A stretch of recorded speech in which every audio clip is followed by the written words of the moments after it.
Mesdames, Messieurs, amis téléspectateurs, bonsoir. Bienvenue dans votre émission Coup de projecteur. Actualité oblige. Cette semaine, Coup de projecteur a préféré braquer ses projecteurs sur les mesures d'urgence sanitaire nationale contre la fièvre hémorragique à virus Ebola. Alors, pour plus de précisions sur cette question qui préoccupe aujourd'hui le gouvernement et ses partenaires, nous avons pour vous sur ce plateau M. Damantan Albert Camara, ministre de l'enseignement technique, de la formation professionnelle, de l'emploi et du travail. Bonsoir, monsieur le ministre. Bonsoir. Et puis, Dr Sakouba Keita, chef de division prévention et lutte contre la maladie au ministère de la Santé. Communément appelé aujourd'hui Dr Ebola. Bonsoir, monsieur. Bonsoir, monsieur. Pour commencer cette émission, je vais demander à mes deux invités de se désinfecter les mains avant qu'on ne commence. Monsieur le ministre. Dr Sakouba.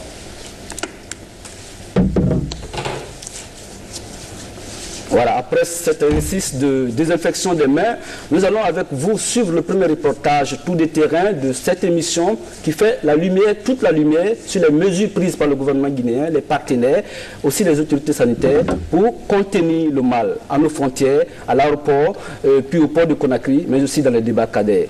C'est un reportage de notre spécialiste maison, Sori de Kera, que nous appelons aujourd'hui Dr Kera. Suivez.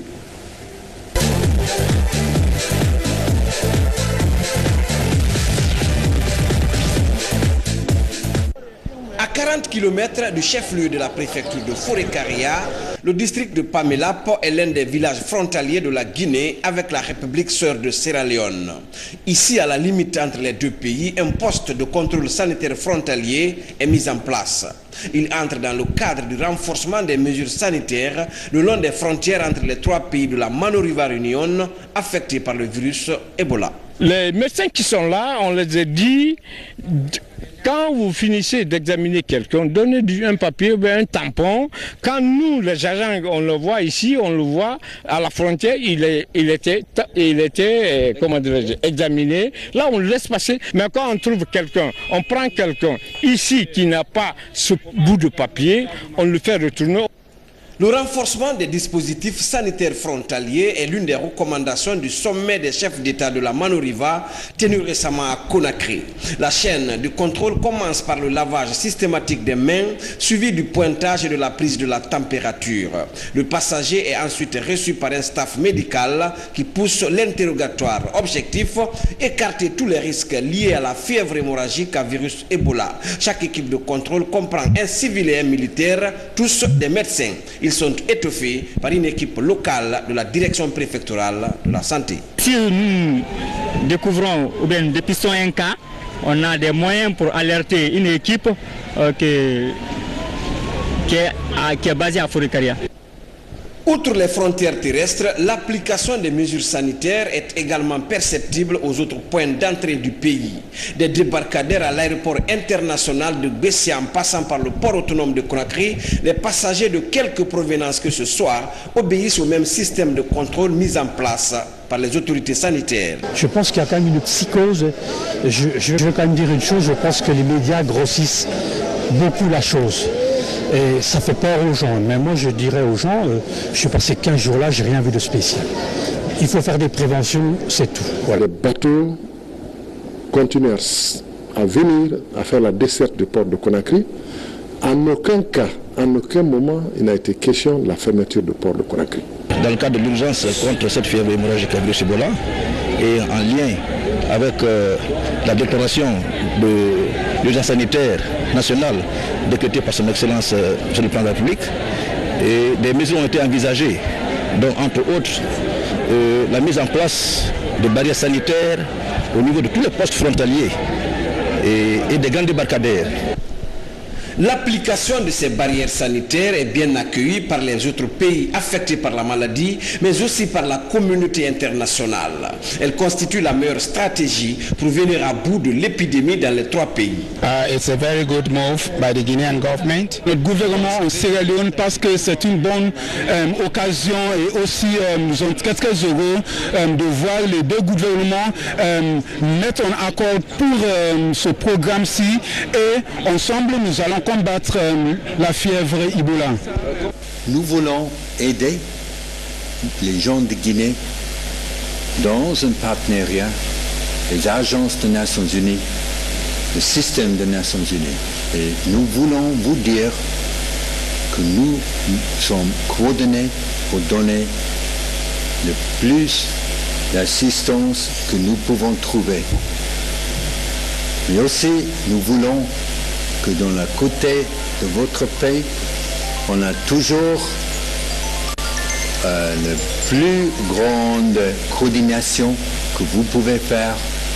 Et entre nous deux, nous pouvons faire ensemble fort et vite.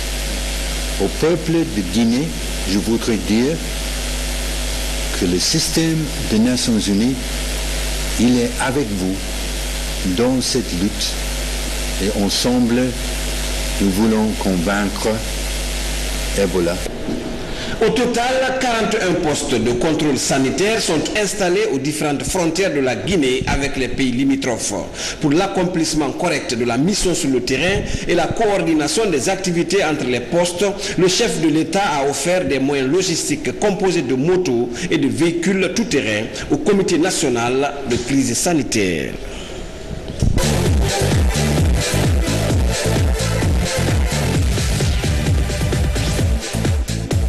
Merci, mesdames, messieurs. Retour sur ces plateaux. Excellence, monsieur le ministre. Monsieur Sakouba, docteur Sakouba Keïta, vous avez vu ce reportage. Ça retrace un peu les actions entreprises par le gouvernement pour contrecarrer l'avancée de la fièvre Ebola en Guinée. Alors, qu'en pensez-vous et que dites-vous? Bon, nous pensons que cette avancée se fait très rapidement vers un contrôle de l'évolution de cette maladie en République de Guinée dès l'annonce de l'urgence sanitaire nationale. Donc nous avons pris des dispositions pratiques pour pouvoir accélérer ce contrôle dans les 2 mois qui suivent. Je veux parler de septembre et octobre. Alors, monsieur le ministre, vous qui êtes porte-parole du gouvernement, aujourd'hui vous avez pris des mesures pour contrecarrer la fièvre Ebola en Guinée. Où en sommes-nous avec la mesure d'urgence sanitaire déclarée par le chef de l'État? Ce qu'il faut d'abord préciser et rappeler à l'esprit de tous et de chacun, c'est que l'urgence sanitaire nationale qui a été déclarée par le chef de l'État a été une manière de formaliser plusieurs mesures qui étaient déjà en cours. Dr Sakouba est présent, puisque cette urgence sanitaire nationale a été déclarée suite à une réunion, une conférence qui a réuni plusieurs experts, tous les États qui luttaient contre Ebola, et au cours desquels les expériences ont été échangées. Au cours de ces échanges, les participants ont pu noter et bénéficier, entendre l'expérience guinéenne à travers la participation de Dr Sakouba, et bon nombre des mesures qui existaient déjà en Guinée ont de ce fait été entérinées dans la stratégie globale de lutte. Donc il y a certains éléments nouveaux dans la déclaration d'urgence sanitaire nationale sur par exemple l'interdiction de déplacer les corps, l'interdiction pour les contacts de quitter leur zone, même si c'était dans les faits plus ou moins appliqué, et d'autres mesures plus contraignantes avec des mises en garde, notamment contre les personnes qui refusent ou qui essaient de soustraire les malades ou les contacts au contrôle médical. Donc de manière générale, la déclaration d'urgence sanitaire nationale a été une manière d'entériner et de formaliser un certain nombre de mesures qui existaient déjà, mais aussi de leur donner un caractère solennel pour que sur le terrain, les autorités administratives, mais également les citoyens, sentent la contrainte qu'il y a derrière et l'absolue nécessité qu'il y a à respecter ces mesures. Bien entendu, beaucoup de ces mesures nécessitent des ressources, qu'elles soient humaines, logistiques ou financières. Okay. Et nous sommes dans la phase où nous mobilisons ces ressources pour qu'au fur et à mesure, elles soient déployées sur le terrain. Dr Sakouba ici sait très bien quels sont les besoins qui se présentent dans la lutte contre Ebola, et nous sommes en train justement de réunir les ressources nécessaires pour ça. Dr Sakouba, est-ce qu'aujourd'hui, ces mesures ont des impacts concrets sur l'évolution du mal en Guinée? Bon, comme monsieur le ministre vient de le souligner, nous sommes en train de réunir les besoins et les ressources nécessaires, tant en moyens financiers, logistiques et humains, pour que nous puissions réaliser effectivement le contenu de cette déclaration. Donc c'est pour cela qu'il y a un certain nombre de mesures que nous avons commencé à mettre en place, telles que l'installation des postes de contrôle sanitaire au niveau des frontières. Comme on l'a vu dans le reportage de Suri Dokera. Comme on a vu le reportage de Suri Dokera. Et en plus, on est en train de renforcer la formation de nos agents et l'application des mesures de prévention dans les formations sanitaires avec des missions de supervision pour se rendre compte que ces mesures sont vraiment appliquées. Nous sommes en train aussi de faire un suivi, comme M. le ministre l'a dit, des contacts afin d'avoir un taux de 100% quotidiennement et veiller à leur déplacement. Monsieur le ministre, par rapport à cette situation, il y a aussi la question d'isolement de la Guinée aujourd'hui qui fait débat par rapport à la situation d'Ebola. Mais je crois que les mesures sanitaires, aussi dans l'aéroport, au port de Conakry, dans les débarcadères, aussi dans les marchés, ça rassure. Mais est-ce que le gouvernement est en train de mettre en place une stratégie pour rassurer davantage la communauté internationale et puis les étrangers qui sont à destination de la Guinée? La première mesure pour rassurer la communauté internationale, c'est le travail effectif sur le terrain de prévention, de suivi des contacts et éventuellement des personnes atteintes. Et ça, nous le faisons depuis le début. David Nabarro, représentant des Nations Unies, quand il est venu, en regardant le plan, a dit ce plan-là correspond effectivement à ce qu'il faut faire. Il faut maintenant être sûr de son implémentation, de sa mise en œuvre et de son suivi régulier sans qu'il y ait de failles à l'intérieur. Donc, en ce qui concerne la structure de notre lutte, elle existe, elle est bien, elle correspond aux besoins. Après, il y a son application tous les jours. Or, cette application, quels que soient les efforts qu'on fait, ne peut être totalement efficace que si on le fait en collaboration avec les autres États. Ce qui vient de se passer avec quelqu'un qui est allé au Sénégal est l'exemple même de l'inappropriation de la fermeture des frontières. Ça ne sert strictement à rien, que ce soit des frontières directes ou des frontières plus lointaines, qu'elles soient aériennes ou pas. Et donc aujourd'hui, ce que la Guinée souhaite, c'est que, au-delà du tapage médiatique qui est fait et qui fait que les journalistes, notamment de la presse étrangère, préfèrent s'intéresser aux mauvaises nouvelles qu'aux bonnes nouvelles, parce que c'est ce qui fait de l'audience, qu'on donne la réalité du terrain et que, par exemple, moi je ne me retrouve pas en train de répondre à une reporter qui me dit, en quelques semaines, la Guinée a eu 400 morts. Je lui dis non madame, vous êtes très mal informée, ça c'est depuis décembre, mais c'était pas 400 morts, il y a un certain nombre qui ne sont pas encore des cas confirmés. Vous voyez, ce type de désinformation qui est lié tant à la distance qu'à la manière dont les médias traitent l'information ne nous aide pas par rapport à cet isolement. Heureusement que nous sommes appuyés par l'OMS qui régulièrement sort des circulaires pour indiquer aux États que l'isolement d'un pays ne règle rien, ça rend plus difficile la lutte contre le virus et demain ça se retournera forcément contre ces États qui s'enferment. Donc concrètement, monsieur Dr Sakoba, concrètement, les chiffres que les étrangers ou bien les médias étrangers donnent de la situation d'Ebola en Guinée sont contraires à la réalité du terrain. Bon, pas tout à fait. C'est la façon de communiquer les chiffres qui ne sont pas conformes à la réalité du jour. Vous savez, en épidémiologie, il y a des paramètres qu'il faut respecter. Le temps. 400 morts en combien de temps? Et 400 morts en un jour ou en un mois, ce n'est pas la même valeur épidémiologique. Donc ce que M. le ministre vient de dire, c'est 400 morts de décembre jusqu'à en août. Et donc 400 morts étalés sur 9 mois et 400 morts étalés sur un mois, ça n'a pas le même poids épidémiologique ni la même virulence de la maladie. Donc nous pensons que cette maladie dont j'ai calculé la fois passée, la semaine dernière, on était à environ 4 décès par jour. En moyenne, en une semaine, on a eu 29 décès. Si vous divisez ça par 7, nous sommes autour de 4 décès par jour. Alors que pour bien d'autres maladies comme le paludisme, les problèmes de crise cardiaque, les infections respiratoires aiguës, le nombre de décès par jour dépasse ce nombre de 4. Mais actuellement, selon certains échos, on montre comme si Ebola est le numéro 1 de toutes nos difficultés en matière de santé, et ce qui n'est pas du tout juste. Ebola ne figure pas parmi les 10 premières causes de mortalité en Guinée. Donc ça crée beaucoup de panique et beaucoup de stress, ce qui amène certains même qui ne sont pas à haut risque à quitter la Guinée ou à refuser de venir en Guinée. Je veux parler des étrangers, alors qu'en réalité ils ne participent pas à nos cérémonies. Et ils vivent dans des hôtels, dans des lieux où le contact avec les gens que nous considérons à risque est très minime.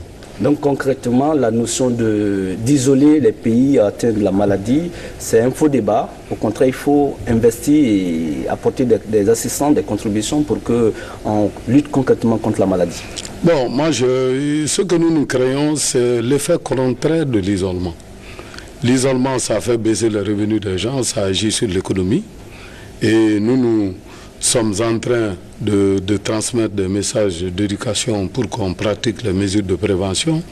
Et comme les gens ne voient pas le poids de la maladie de façon quotidienne, quand tu circules dans la rue, etc., et tu ne sens pas cet Ebola-là dans la rue.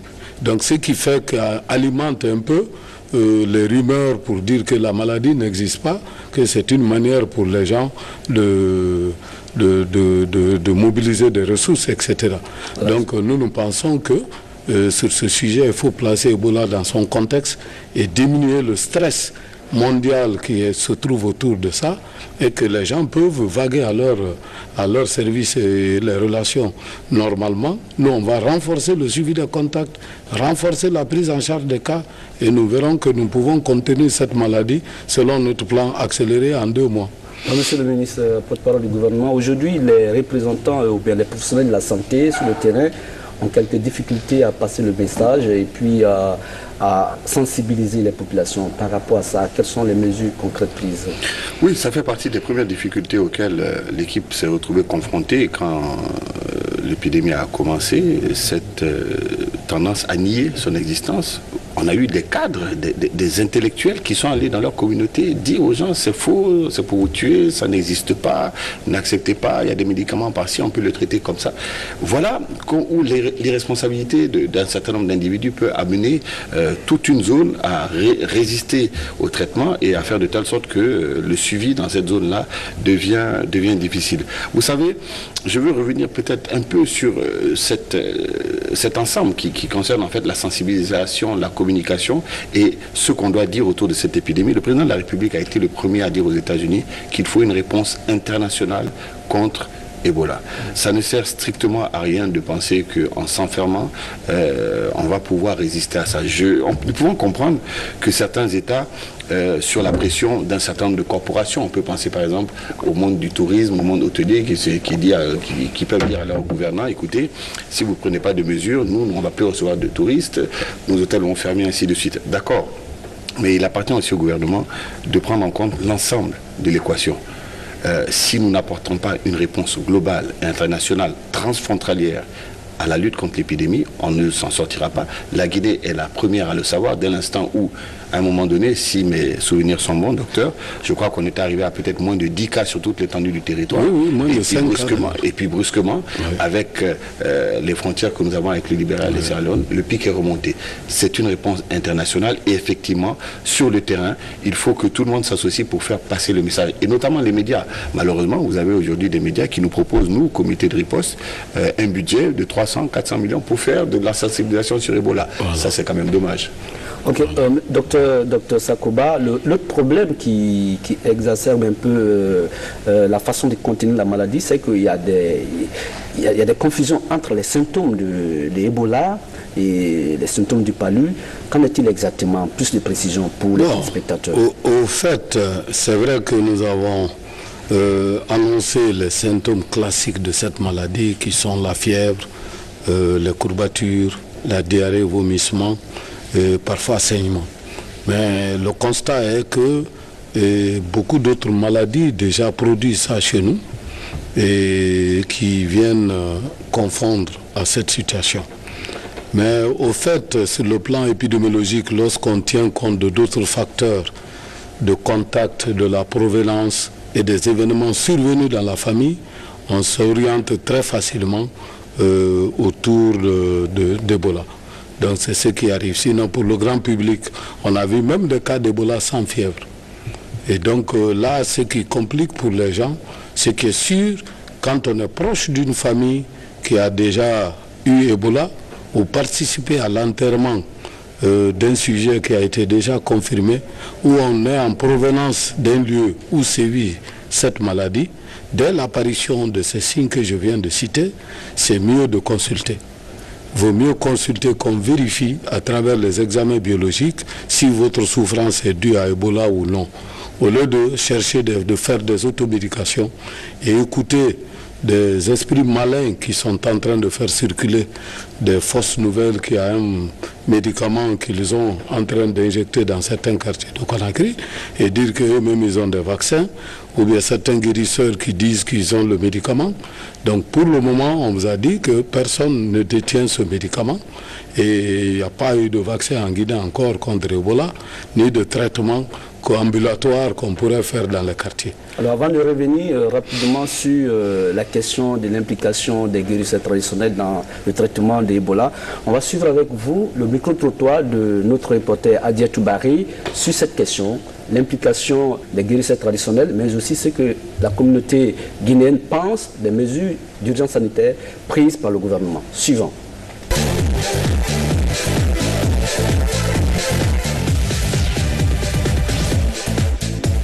Que c'est de très bonnes mesures, mais il faut toujours renforcer et sensibiliser la population, surtout sur l'hygiène sanitaire. Aujourd'hui, il y a trop de saleté à Conakry, donc c'est quelque chose qu'il faut, il faut lutter d'abord contre ça, parce qu'on ne le souhaite pas. Si avec cette salubrité, s'il y a le choléra qui se mêle de cette épidémie qui est Ebola, ça va être très compliqué. Donc moi je pense que les mesures sont bienvenues, mais il faut continuer à sensibiliser dans la mesure où le taux d'analphabète est très élevé dans le pays. Donc il faut continuer à sensibiliser dans les lieux de culte, dans les marchés, dans les gares routières, mettre des dispositifs pour éradiquer cette maladie. Moi, j'apprécie beaucoup parce qu'il faut la propreté. Et dans ce pays, souvent, la propreté nous manque en Guinée beaucoup. Donc, souvent, si tu regardes les dispositions, le déshabillage devait être à la portée de tout le monde, bien avant l'Ebola.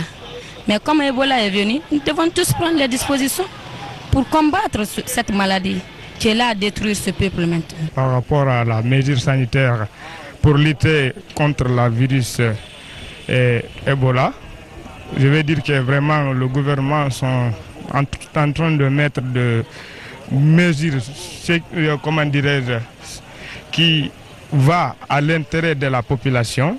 Mais ensuite, je vais dire que cette mesure aussi est un peu, c'est insuffisant pour le moment. Mais j'exhorte vraiment aux autorités compétentes de nous venir en aide parce que la maladie, là, vraiment, ça nous donne des inquiétudes, vraiment. Les mesures sanitaires qu'on a prises cette fois-ci, vraiment, nous sommes très contents parce que le problème de l'Ebola, vraiment, c'est un problème qui est en train vraiment de perturber des populations, des gens guinéens, surtout nous les Guinéens qui sont à Conakry, parce qu'on a des parents qui sont en forêt, qui sont à Kizougouma Central, Jurukuri. On a beaucoup de problèmes à travers vraiment des idées qu'on nous donne, qu'on nous dit à la radio souvent que vraiment Ebola, on doit être propre. Donc vraiment, j'encourage le gouvernement pour que vraiment la population guinéenne comprenne que vraiment, pour éviter la maladie Ebola, on doit être propre. Moi, je pense que tout est possible, puisque l'Afrique a ses valeurs. Donc on ne peut pas négliger aussi les méthodes africaines. Donc il faut toujours mélanger. Il faut que les scientifiques travaillent avec les tradipraticiens pour que, n'est-ce pas, le médicament puisse sortir. Pour le moment, parce que ce qu'on voit à la télé, l'OMS n'a jamais dit d'abord qu'on a trouvé un vaccin pour ça, pour ces virus. Pour le moment, on n'a pas un vaccin qui peut traiter ces virus. Donc, ce que moi j'ai à dire à ces tradipraticiens, cela est très dommage. Parce que quand tu dis à un analphabète, par exemple, qu'ils ont des produits pharmacopées qui peuvent traiter ces fléaux, donc il peut abandonner même c'est l'hygiène qu'il a l'habitude de faire, il peut abandonner ça. Il peut dire, ah bon, franchement, nous on ne croit pas à ça, donc finalement il peut attraper la maladie quelque part, ils ne savent pas. C'est ce que les tradis praticiens nous disent pour le moment. Parce que selon les médecins sans frontières, l'OMS, on n'a pas un vaccin typique d'abord qui peut traiter cette maladie. Ebola, c'est une maladie, on ne sait pas réellement. Bon, on connaît déjà les origines selon ce que les Blancs ont dit. Donc moi, je préfère qu'on se fie à la médecine moderne. Parce qu'avec la médecine traditionnelle, vraiment, ça ne serait pas facile. Je conseillerais à la population, vraiment, en cas de cette situation pareille, vraiment, il vaut mieux se diriger vers un centre de santé. Ce n'est pas la peine de garder le malade, tout ça là, parce que ça peut toujours continuer à contaminer la population. Donc, dès que dans une famille, on sent que quelqu'un a cette maladie, il vaut mieux de le transporter à l'hôpital. Ce n'est que l'hôpital qui peut prendre des mesures draconiennes par rapport à cette maladie. Donc je ne conseille pas à la population vraiment de garder cette maladie, de faire de cette maladie tabou et de traiter au traditionnel.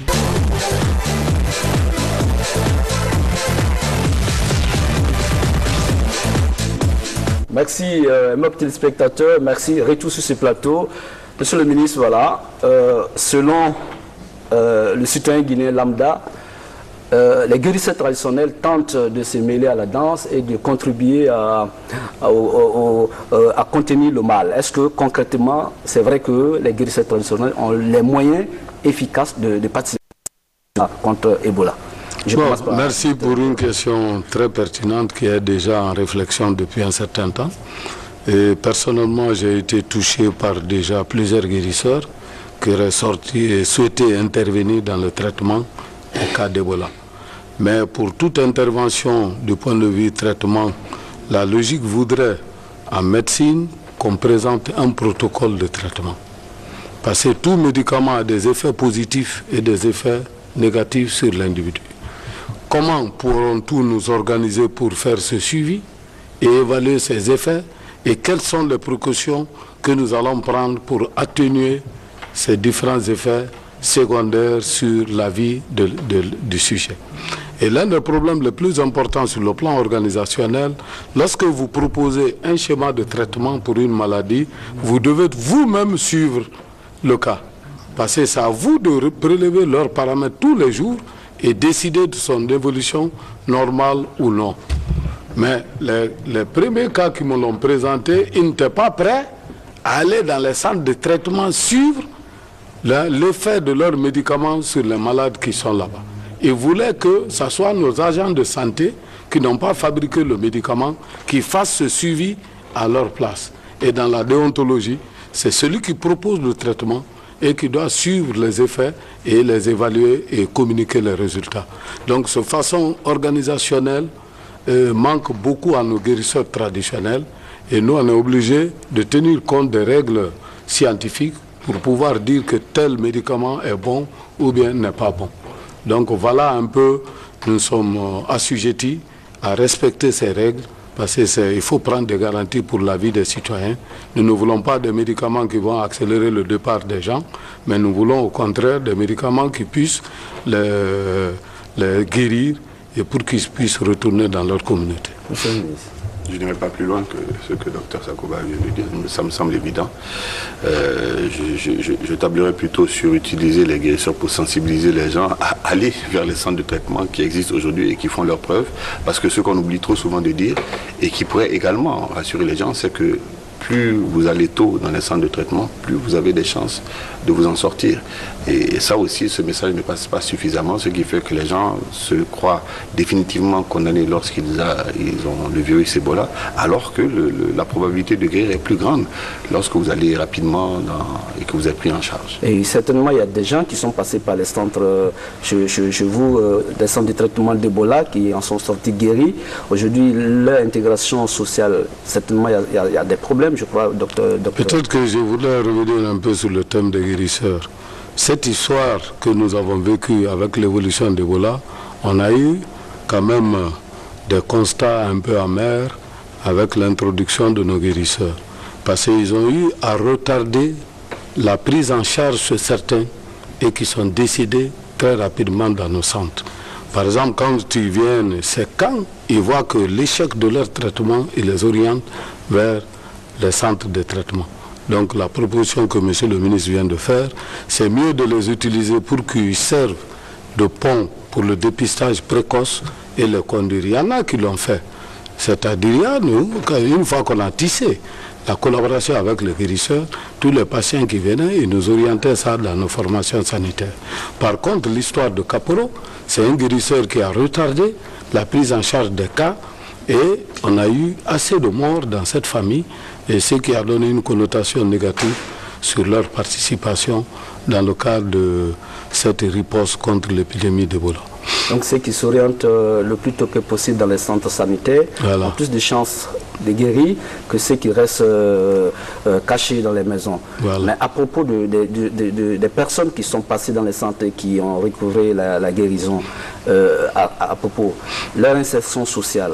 Voilà, il y a eu un moment donné, il y avait assez de stigmatisation à ce niveau.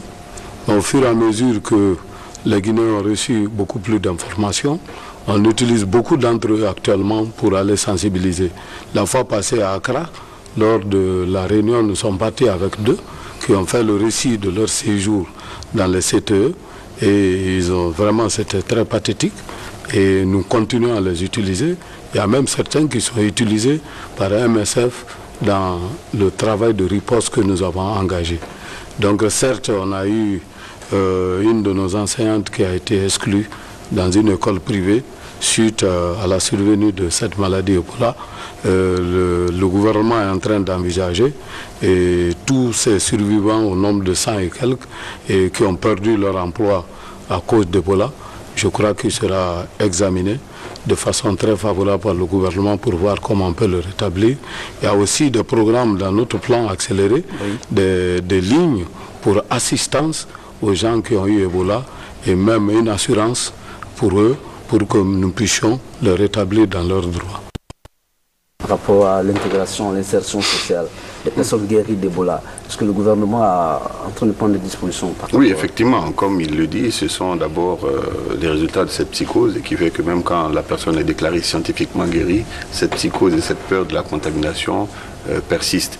Et il faut que cela s'arrête. S'il faut passer par des mesures énergiques et contraignantes contre ceux qui veulent exclure les guéris d'Ebola, on passera par là. Pour le moment, il s'agit de leur apporter déjà une assistance. C'est déjà beaucoup qu'ils aient survécu, qu'ils servent d'exemple et que le gouvernement soit à leur écoute pour des assistances éventuelles, puisqu'effectivement, ce sont des gens qui traversent des épreuves difficiles. Et le cas spécifique de notre compatriote déclaré malade d'Ebola au Sénégal, est-ce que le gouvernement prend les dispositions ainsi que la situation qui sévit un peu à l'intérieur du pays où les gens refusent de croire en l'existence de la maladie? Alors ça, pour cette deuxième partie où j'en viens, c'est la contrainte. Il faut qu'à un moment donné, la contrainte s'applique en dernier recours. Parce que le principe, c'est obtenir la collaboration des populations. C'est le cercle vicieux dans lequel on revient à chaque fois. Vouloir mettre des quartiers entiers en quarantaine, vous allez peut-être éventuellement empêcher certains de sortir, vous ne les empêcherez pas tous. Par contre, vous perdrez totalement l'adhésion et la collaboration des communautés locales. Donc il y a un équilibre à trouver entre la présence des forces de sécurité pour garantir la sécurité de ceux qui soignent les gens et empêcher qu'il y ait certaines dérives, mais également beaucoup de sensibilisation avec les communautés locales, avec les communicateurs, pour que les gens acceptent de collaborer. Ensuite, pour ce qui se passe au Sénégal, je crois que c'est la collaboration entre la Guinée et le Sénégal qui a permis la prise en charge de ce jeune homme, et je crois qu'aujourd'hui, il est pris en charge par les hôpitaux sénégalais. Peut-être que Dr Sakoba a des informations beaucoup plus précises par rapport à ça. Merci, Monsieur le ministre. J'interviendrai d'abord pour souligner à nos aimables téléspectateurs que le succès contre Ebola repose sur deux pieds. Le premier pied, c'est l'adhésion des communautés dont le ministre vient de faire cas. Sans les communautés, on ne peut rien faire. Parce que toutes les réticences, c'est dû à la mauvaise compréhension de la maladie sur son mode de transmission et les préjugés et les gens qui font courir des rumeurs pour des intérêts inavoués. Et donc actuellement nous utilisons les deux méthodes, la négociation avec les ressortissants, les députés, les sages, les leaders communautaires et après Si la négociation ne parvient pas, on utilise des forces de coercition. Vous avez entendu qu'à Guéguédou, on a fait déplacer même le président de l'Assemblée, et avec les ressortissants qui ont été, il y avait la réticence. Finalement, et quand les meneurs de cette réticence ont été mis au respect, et on n'a plus eu de village réticent dans cette localité. Donc je veux vous dire qu'au moment où je vous parle, ces négociations sont en cours, mais le dernier recours sera que les agitateurs qui sont là-bas, et qu'on les mette au respect. Mais je suis au regret de vous signaler que le quartier Patrice, où on a eu l'une des résistantes les plus farouches, qui explique un peu le nombreux cas positifs que nous avons à Massanta, c'était un imam qui était à la tête et qui avait poussé les gens à ne pas obéir ou bien nous accompagner dans nos interventions. Malheureusement pour lui, il a été infecté et il en est décédé 3 jours plus tard. À Fassankode aussi, idem, il s'est caché pour venir à Zérekoré pour se faire soigner. Et les services de santé l'ont repéré et lui-même il a subi le même sort. Et depuis que ces deux-là ont subi ce sort, la population s'est rendue compte que le message qu'ils transmettaient ne correspondait pas à la réalité. Et c'est en ce moment-là qu'on nous a signalé même des gens qui ont quitté pendant cette période pour aller à Dabola et dans d'autres préfectures et nous étions obligés de réagir. Au moment où je vous parle, le quartier là, il faisait même la queue pour pouvoir notifier les différentes personnes qui étaient en contact et ça fait grossir nos contacts dans cette localité. Donc dans ce sens, le deuxième pied, c'est vraiment nos interventions. Il faut que les interventions soient efficaces et pour cela, il faut des ressources humaines et il faut du matériel pour que les gens puissent agir sur le terrain de façon rapide et à répondre aux différents besoins qui vont surgir. Alors pour fermer quelques instants après cette émission, Monsieur le ministre Dr Sakoba, je vous invite à suivre la contribution des artistes guinéens pour accompagner les efforts du gouvernement, les efforts des autorités sanitaires dans ce combat contre Ebola. Suivons ensemble. Téléspectateurs, merci d'être avec nous dans cette émission spéciale Ebola avec son Excellence Damantan Albert Camara, ministre de l'enseignement technique, de la formation professionnelle, de l'emploi et du travail, et puis Dr Sakoba Keita, chef de division traitement, prévention et lutte contre la maladie du ministère de la Santé. Pour finir, quel est le message de fin, Monsieur le ministre, porte-parole du gouvernement, Dr Sakoba, que vous avez à l'endroit des populations, de la communauté internationale, pour garantir et rassurer les uns et les autres du combat et des efforts du gouvernement dans ce sens pour contenir la maladie dans peu de temps? Bon, merci. Je crois que ce que j'ai à dire en résumé à la population, c'est d'accepter, d'accompagner les interventions de riposte dans leurs localités respectives. Et j'invite tout un chacun, que ce soit à Conakry ou à l'intérieur du pays, chacun de nous doit avoir cet élan patriotique de transmettre le bon message, non seulement sur l'existence de cette maladie, et exprimer le bon vœu du gouvernement guinéen et de ses partenaires de venir au bout de cette maladie qui affecte les uns et les autres sur tous les plans. Déjà, on a perdu plus de 300 et quelques personnes. Nous vous demandons de contribuer en adhérant au message de sensibilisation, en nous accompagnant pour faciliter nos différentes interventions. Je veux parler facilité pour le suivi des contacts et facilité pour amener les citoyens qui présentent des symptômes de façon précoce dans les centres de traitement pour leur donner beaucoup plus de chances de survivre. Donc je compte sur eux et ensemble nous vaincrons Ebola. Monsieur le ministre. D'abord encourager tous ceux qui sont sur le terrain et qui luttent pied à pied contre cette maladie, ceux qui sont venus nous aider, mais aussi nos frères médecins, personnels de santé qui tous les jours sont en contact avec la maladie et qui se battent avec beaucoup de courage contre le virus Ebola. Et ensuite dire aux Guinéens tout simplement qu'il n'y a pas 10 000 manières de lutter contre Ebola. Les messages passent régulièrement. Ce sont les seules voies et moyens d'empêcher la propagation du virus. Si les Guinéens veulent s'aider, s'ils veulent que nous nous en sortions, que tous ensemble nous suivions ces préconisations. Et demain, Ebola ne sera qu'un mauvais souvenir, mais nous aurons un pays, un système de santé renforcé et capable de faire face à une épidémie de ce type-là. Alors, aimables téléspectateurs, Monsieur le ministre porte-parole du gouvernement, Dr Sakoba Keita, l'homme de tous les fronts contre la fièvre Ebola à Conakry, en Guinée et à l'intérieur du pays. Merci d'être venu sur ce plateau. Merci de nous suivre sur les antennes de la RTG Coloma. Une fois encore, et mes téléspectateurs, c'est la fin de cette émission spéciale Ebola. Je vous demande de prendre en considération les conseils et les précisions qui nous ont été données par les spécialistes Dr Sakouba Keïta et Monsieur le ministre porte-parole du gouvernement. Alors pour finir, je vais demander à mes invités de passer à la pratique pour que nos téléspectateurs sachent réellement ce qu'il faut faire. C'est aussi simple que ça.